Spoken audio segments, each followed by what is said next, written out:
کہ ہم اور آپ اکثر یہ سنتے رہتے ہیں کہ بی بی جب بیت نبوت سے بیت امامت کی طرف آئیں تو پتہ نہیں کیا برتن لے کر آئے، وہ ظاہری چیزیں جہیز جو ہمیں نظر آتا ہے اس کی ہم باتیں کرتے ہیں، لیکن سب سے اہم چیز جو جناب سیدہ لے کر آئیں وہ یقیناً احادیث جناب نبی اکرم صلی اللہ علیہ وسلم، جس کو آپ لکھا کرتی تھی، جو خزانے کے طور پر آپ کے پاس ہے، آپ کا قلم ہے، آپ کا پین ہے، آپ کے صفحے ہیں، آپ کے نوٹ بکس ہیں، اور پھر آتے ہی جو آپ نے جو سب سے اہم چیز سجائی ہے وہ ہے محراب عبادت، اور ایسا مزے کا سجدہ کیا، اتنی مزے کی عبادت کی کہ کیا ہوا پتہ ہے نا آپ کو، کہ صبح نبی حیران ہو کے تشریف لائیں اور کہا اے سیدہ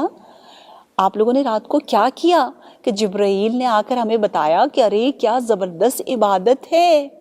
کیا زبردست عبادت، کہ شب زفاف جناب زہرا کی عبادت کی وجہ سے پروردگار عالم نے سورہ سجدہ کی اس آیت کو نازل کیا، جس میں رب یوں فرما رہا ہے اعوذ باللہ من الشیطان الرجیم وَتَتَجَافَى جُنُوبُهُمْ عَنِ الْمَضَاجِعِ. اور I love this ayah and I really recommend you to write it down next to your bed whenever you are getting up from your sleep, especially for Salatul Layl. You can easily recite this ayah and have that motivation.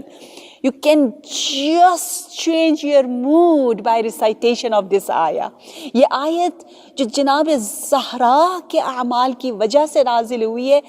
آپ جیسی کنیزان زہرا کی زندگی کو بدل سکتا ہے، یہ میں گارنٹی دیتی ہوں۔ میں بڑے بڑے دعوے نہیں کرتی، لیکن مجھے بڑا یقین ہے اس کرم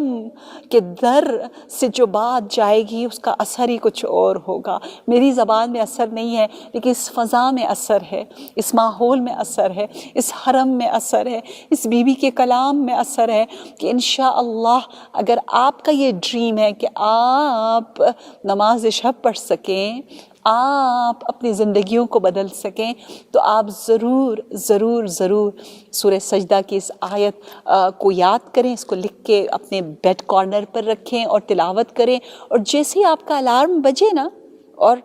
آپ ویک فیل کرو اور آپ کو now you are just gripping your quilt again, تو کوئلٹ کو اٹھا کر پھینک دے اور اس آیت کی تلاوت کریں۔ کیوں؟ کیونکہ اس آیت میں کہا گیا ہے وہ لوگ جو بستر پر کروٹ بدلتے ہیں تاکہ اٹھنا چاہتے ہیں اور اپنے رب سے ہم کلام ہونا چاہتے ہیں، اللہ اس کروٹ کو دیکھ رہا ہے۔ میں آپ کو اس کا میننگ بتا رہی ہوں، یعنی I love it the way اللہ تبارک و تعالی یہ کہنا چاہ رہا ہے کہ میں دیکھ رہا ہوں، یعنی ہمارے بستر کے بارے میں، ہماری کروٹ بدلنے کے بارے میں بھی پروردگار عالم نے قرآن میں آئے تھے۔ اسی لیے قرآن میں ہے نا کہ وہ لوگ جو کہ کروٹ بدلتے ہوئے اللہ کا ذکر کرتے، کھڑے ہو کر، لیٹ کر، بیٹھ کر، کیونکہ انسان اسی تین حالتوں میں ہوتا ہے، یا کھڑا ہوتا ہے، یا لیٹا ہوتا ہے، یا بیٹھا ہوتا ہے، ہر حال میں جو فاطمی بنتے ہوئے یہ ذکر کرے ان کی بات ہی کچھ اور ہے۔